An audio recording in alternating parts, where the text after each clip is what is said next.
La plupart croient que le silence est absence. Mais ce n'est pas le cas. Le silence, lorsqu'il est maîtrisé, est une présence. Une présence qui pèse dans une pièce, qui dérange les faibles, qui fait trembler plus que 1000 mots. Le silence n'est pas une faiblesse, ni une fuite, ni de l'indifférence. C'est une arme. Une arme de celui qui n'a pas besoin de crier pour exister. Une arme de celui qui garde ce qu'il ressent, non pas par peur, mais par sagesse. Et c'est ce pouvoir que le stoïcisme veut apprendre à manier. Car il y a deux types de silence, celui qui construit et celui qui détruit. Regarde bien autour de toi. Combien de personnes choisissent de se taire parce qu'elles n'ont pas de courage? Elles se taisent face à l'injustice. Elles se taisent face à l'humiliation. Elles se taisent dans des relations toxiques, dans des emplois qui les écrasent, dans des situations qui les consument. Mais ce silence-là n'est pas noble. Ce silence-là est une chaîne. Et si tu apprends seulement à supporter, tu passes de vivant à prisonnier. Voilà pourquoi le stoïcisme ne t'enseigne pas à tout accepter, mais à discerner, savoir quand le silence est force, et quand il devient soumission. Marc Aurèle, l'empereur philosophe, avait entre ses mains un empire immense. Il aurait pu imposer son autorité par le bruit, par la peur, par le cri. Mais dans ces astérisques pensés pour moi-même astérisques, il nous enseigne une autre voie, le meilleur moyen de se venger d'un ennemi, c'est de ne pas lui ressembler. Cela veut dire qu'il savait que répondre au chaos par le chaos ne mène qu'à plus de destruction. Son silence n'était pas de la lâcheté, c'était de la stratégie.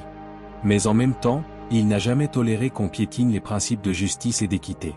Voilà l'équilibre, se taire pour rester maître de soi, mais agir quand il le faut pour protéger ce qui est juste. Sénèque, quant à lui, nous avertissait du danger de la complaisance. Il disait, celui qui supporte le mal sans rien dire le rend plus fort. Autrement dit, chaque fois que tu choisis de te taire face à une injustice, tu deviens complice de ce que tu subis. Tu crois que tu gagnes la paix, mais en vérité, tu nourris ton propre oppresseur. C'est ici que beaucoup se trompent, ils pensent que le stoïcisme consiste à tout endurer. Mais non. Le stoïcisme, c'est endurer ce que tu ne peux pas changer, et refuser de supporter ce que tu peux transformer. Épictète, ancien esclave devenu philosophe, est l'exemple le plus frappant. On pouvait l'attacher, on pouvait le frapper, mais jamais il n'a supporté qu'on lui enlève sa liberté intérieure. On lui demandait parfois, « Pourquoi ne cries-tu pas contre tes maîtres ?» Sa réponse était simple, « Ce n'est pas eux qui commandent mon esprit. » Voilà le silence stoïcien, ne pas gaspiller son énergie à réagir à ce qui ne mérite pas de réponse. Mais ce même Épictète insistait aussi, supporter l'injustice sans chercher à la corriger, c'est renoncer à sa dignité. Autrement dit, choisis ton silence avec discernement. Et toi, comment cela s'applique-t-il dans ta vie moderne? Imagine une réunion de travail. Quelqu'un cherche à te provoquer, à te piéger par ses mots. La majorité réagirait, perdrait son calme, montrerait de la colère. Mais toi, si tu choisis le silence, tu retires à cette personne son pouvoir. Elle voulait te manipuler, mais ton calme devient ton bouclier. Ton silence devient ton autorité. Mais maintenant imagine un autre scénario, ton supérieur, chaque jour, humilie ton travail, méprise tes efforts, piétine ton respect. Si tu restes silencieux ici, tu ne fais pas preuve de sagesse. Tu laisses ton esprit s'éteindre peu à peu.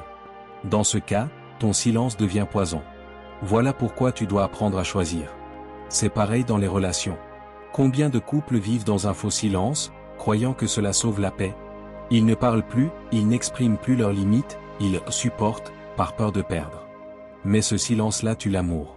Le véritable stoïcien, lui, choisit le silence pour éviter les disputes futiles, mais parle avec fermeté quand il s'agit de dignité et de respect. Tu vois la différence?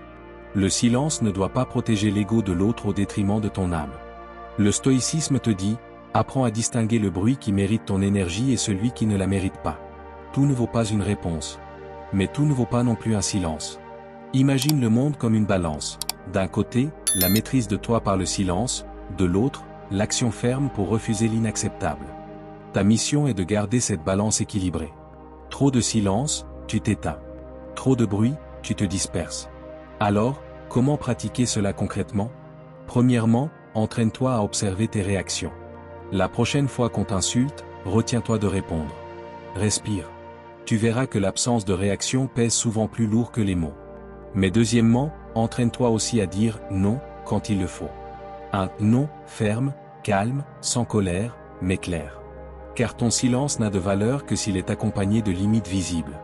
Un serpent change de peau en silence. Il n'annonce pas, il n'explique pas, il ne demande pas de validation. Mais il n'accepte jamais de rester enfermé dans une peau morte. Voilà le message, transforme-toi en silence, avance en silence, construis en silence. Mais n'accepte jamais d'être écrasé. N'accepte jamais de supporter l'intolérable sous prétexte de paix. Car la paix sans respect n'est qu'un mensonge. Tu dois comprendre que ton silence est un langage. Et ce langage, le monde l'écoute plus que tes cris. Mais il y a une règle, ton silence doit être volontaire, pas imposé. Si tu te tais parce que tu choisis la maîtrise, tu es puissant. Si tu te tais parce que tu n'oses pas, tu es prisonnier. Voilà toute la différence entre force et faiblesse. Alors retiens ceci, apprends à te taire, mais ne supporte jamais. Fais de ton silence une stratégie, pas une soumission. Fais de ta voix un instrument rare, mais puissant. Et fais de tes actes la preuve que tu n'as pas besoin de crier pour exister. Le monde finira par traiter différemment celui qui agit dans le calme, mais qui ne tolère jamais l'injustice.